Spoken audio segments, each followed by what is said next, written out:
Picture a scene here. Everybody's sitting around a wonderful dinner with food and friends and brilliant conversation, of course. And into this scene steps someone with a bottle of wine.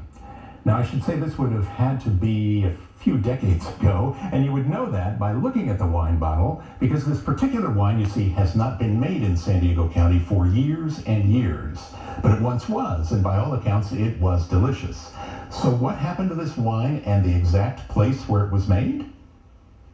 You look at this part of Poway, and unless you know the story, you wouldn't guess what a man named Giuseppe Iavellii used to have right down there.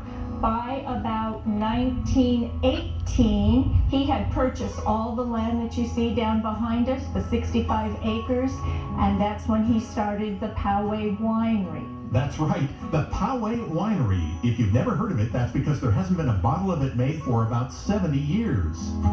Back in 1930, you would have seen this valley was 40 acres of vineyard and another 25 acres of citrus and peach trees. Lucille McHugh's grandfather and then her father cultivated the Poway soil, pruned the vines, and picked big, juicy muscat grapes. Took them over to show on Grape Day in Escondido every year and pressed them and bottled them right in Poway at the Poway Winery. And they produced wine throughout the 20s and the 30s, and even during Prohibition they were making wine. Politicians and business leaders from San Diego, it is said, were regular customers. And remember, this was dry land farming. The well they had was just for drinking water. Whatever the rain amount was for the year, that was the amount of water that the grapes received, and that reflected in the harvest that they would have. So what happened to the Poway Winery?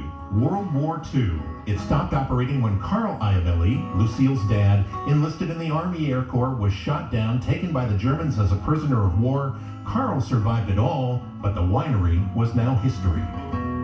Today, where once there was a farmhouse, a well, and rows of grapes, there are now rows of homes, and hardly anybody remembers what used to be here. What a remarkably different place this part of Poway was before it became developed. How good the soil was, and how it blessed hard work with good wine. A very sweet, wonderful time. I spent my childhood in that area before there were all houses there, just around the ranch and the vineyard, and we were out away from, there was no one else around, but there was never any fear of danger, and we just enjoyed the area for its beauty. Like the Poway Winery, now just a memory about San Diego.